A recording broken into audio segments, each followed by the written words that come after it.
Merry Christmas. Merry Christmas to you. Thank you, Sylvia. What does this mean? This is your last Christmas in the mansion. What does that feel like? You want to go first? You know, it's bittersweet. It's sad in a way that you know that everything's the last party, the last event, the last time you'll do this, and so you tend to relish every single moment, but we're ready. We're ready to go. We have a baby, a grandbaby on the way, so we're excited about that. Yeah. Congratulations. And we've been blessed. We've been here for 8 years. I'm the 56th governor, so this isn't an opportunity that most people obviously ever get to experience. We've done it for 8 years. It has been wonderful, and we've enjoyed every minute of it. But at the same time, we always knew that there was going to be life after this as well, and we're excited about going home as well. But being mindful that this is our last holiday, our last Christmas in the governor's mansion, I think Donna's right. We're gonna really take it slow, relish every moment, and spend as much of that time as possible with our family and our closest friends. Will you celebrate Christmas here this Christmas? Oh yeah. What's planned? When does Christmas begin? Do you come down those stairs into this part, or do you pretty much celebrate in the residence? No, private residence? So we've had parties here, multiple parties already. We have another one tonight. We've got some more early next week. But we will spend Christmas Eve here with my extended family. Thanksgiving, Donna's extended family came and spent the day with us. We'll do that Christmas Eve. We'll also go to Mass Christmas Eve for our Christmas obligation. And then on Christmas Day, it'll be me and Donna, our 3 kids, and our 2 sons-in-law. And so it will just be our nuclear family there. And it's going to be wonderful. It's like everywhere else. You get up and see what Santa Claus brought you. Eventually you get dressed and come down and have a wonderful lunch. But I suspect this one will be especially meaningful. Understanding that it is the last time, and I know our kids are going to be thinking that way too. What's on the menu? I don't really know. I mean, typically We do the for his family, we usually do the oyster soup. Yeah. And we have these special little sandwiches that his mom used to make that everybody loves, and we make those. And then we have, regular, that's the night before. Yeah, but Christmas Day is a traditional yes. Christmas meal where we'll have turkey and ham and much like Thanksgiving. Yeah, just like about everybody has. Yeah. What have you asked Papa Noel for this year? Go ahead, Donna. What did you ask for? Well, or you. Well, I'm not Papa Noel, but I mean, I know him personally, and I think he asked for a really nice. Do you want me to say that? Yeah, go ahead. Wait, am I hearing that Papa Noel is also? Well, could be. You never know, but no, he wants a very special chair that's like it has West Point. It has from my home office yes. that we're moving to. I need a chair. I asked her for it. Well, that's the first time that I think I might get it now because she just mentioned it. Oh no, I did. You said it out loud. But you know what? That's interesting because the very first gift I gave him, the very first Christmas here, was and that was a surprise. Was the gift? It was his chair in his governor's office. Mm-hmm. So. Interesting. And I'll be taking that to my law office. And so, you can imagine that having been here for 8 years, there's some things that we need that are very nice and large ticket items like automobiles. And so there might be a chance. Maybe he's telling me something. There might be a chance that Santa Claus is bringing one of those. So we'll see. Papa Noel is. I love that. And I cannot miss the fact to mention that, Scott, maybe we can get a shot of these. I love your tie. I love your Christmas red, the Christmas trees. But man, those socks there, is that a reindeer or a Christmas moose? Sylvia, I'm sure they're reindeer. I wouldn't have them on this close to Christmas if they weren't reindeer. So They're very, very nice. well, thank you. Let's talk a little bit about when you're going home, what Christmas is like at your home. Very similar. I mean, yes. Well, it's going to be very different actually coming home because all the kids now are grown, and it's going to be very different. And you've got a new grandbaby on the way. Right. So when we moved into the governor's mansion, all of our kids lived with us. Now 2 are married and gone, and our son he graduates from LSU in May, and so they will all be different now. But I hope that they all come home every Christmas, and we will spend time together and first of all go to Mass and do those things because it's a significant religious holiday for us, and then just to spend time together and catch up, and the next Christmas we fully expect to be grandparents with a granddaughter who will be almost 1 at that time. She'll be born, we think, shortly after Christmas, and so that's going to be very special for us. That is special. And another tradition that John Bell, the night before, he always reads the Cajun night before Christmas with a really nice accent. Really? And so that's always, he always has. Well, we do that, and we always watch It's a Wonderful Life. Yes. I saw that for the first time this year, ever, in my whole Really? life. Oh, we watch it every year. Yeah, it's going to become a tradition. I watched it and I loved it. Yeah. Mm-hmm. So I think it was about 26 days after Christmas on January 11th, 2016, that you raised your right hand, the oath of office, your left hand on the Bible, and you were sworn in as the governor of the state. What was on your wish list of things for the state? Oh wow! 8 years ago, it was very difficult. So the fiscal situation of our state was just so bad, and it had caused us over the previous several years to disinvest in some of our most critical priorities, chief among them higher education, but also healthcare and so forth. And so just being able to right the fiscal ship, stabilize the budget situation in the short term, and then grow and diversify the economy, produce more revenue over the longer term to increase our investments. That was the wish list item number 1, is what we spent almost all of our time doing when we weren't responding to natural disasters, because it didn't take long. By March of 2016, we had significant flooding, and it flooded again in August and so forth. But that was wish list item number 1, and we were able to get that done over the course of multiple special sessions and a regular session. And so it was difficult, but at the end of the day, we, on a bipartisan basis, came together. We made the biggest decisions that had to be made. None of them were pleasant, but it set the stage, I think, for a tremendous recovery and things that I think objectively just true about the condition of our state now relative to where it was 8 years ago. And from record deficits to record surpluses and amounts in the bank, and the lowest unemployment today, and the highest GDP, the highest personal income. I mean, you name it, and the numbers today are just much better. So, but it all goes back to that first year and working together. We really did set the stage for that. You may have answered part of my next question. Being reelected, of course, was a way for many people in the state saying, we like what you're doing, keep it going. What, Governor, do you say is your legacy?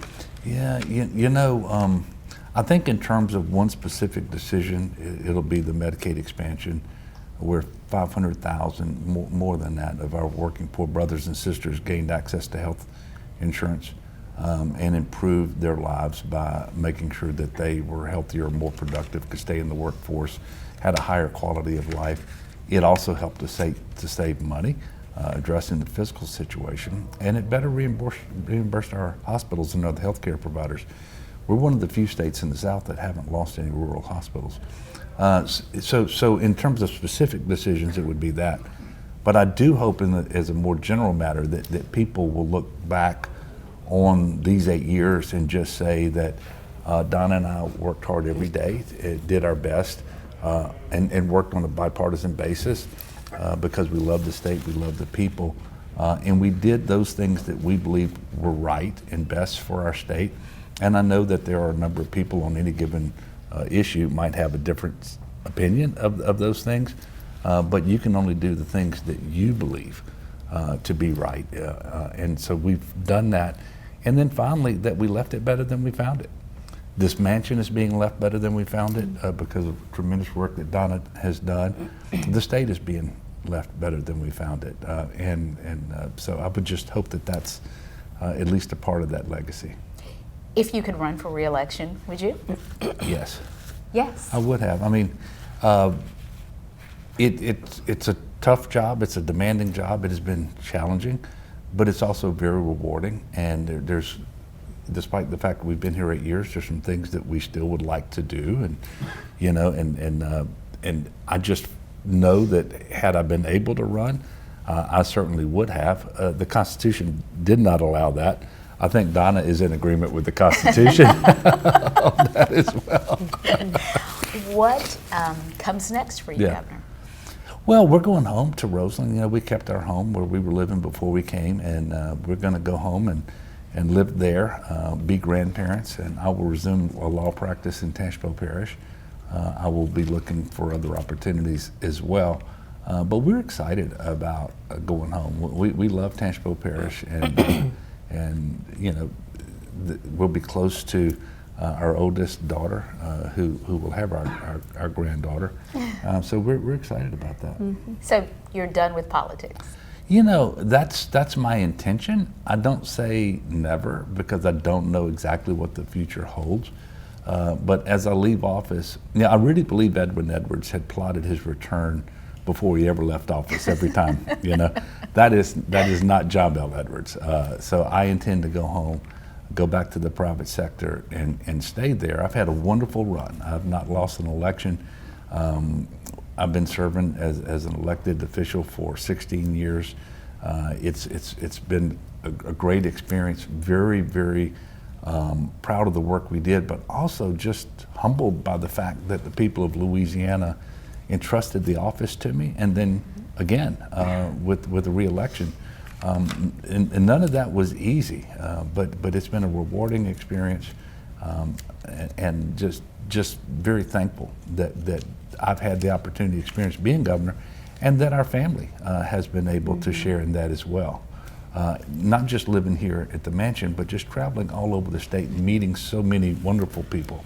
First Lady Donna, you as an educator, what do you think has been the most important lesson that you have learned being in your position, and also perhaps that you have taught to the people of Louisiana?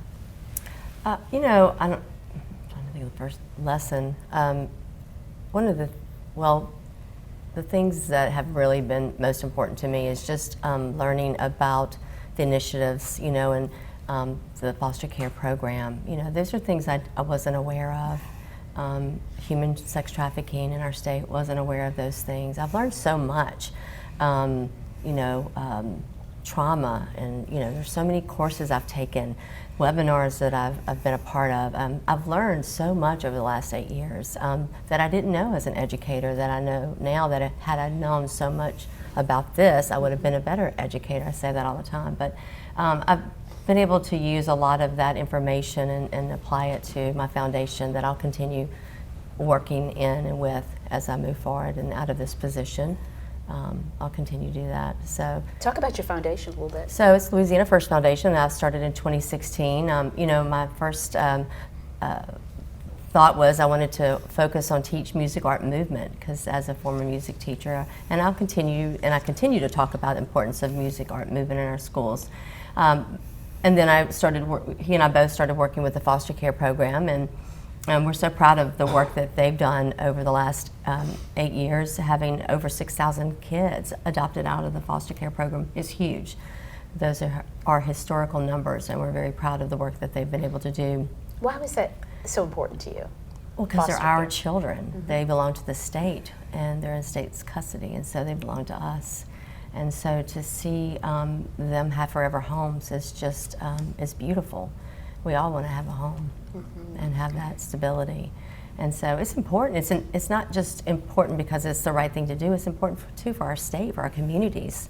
And so investing in early education, investing in education as a whole, and investing in our children. That's investing in the future. And What will you take from what you've learned into, returning to a normal citizen of the state?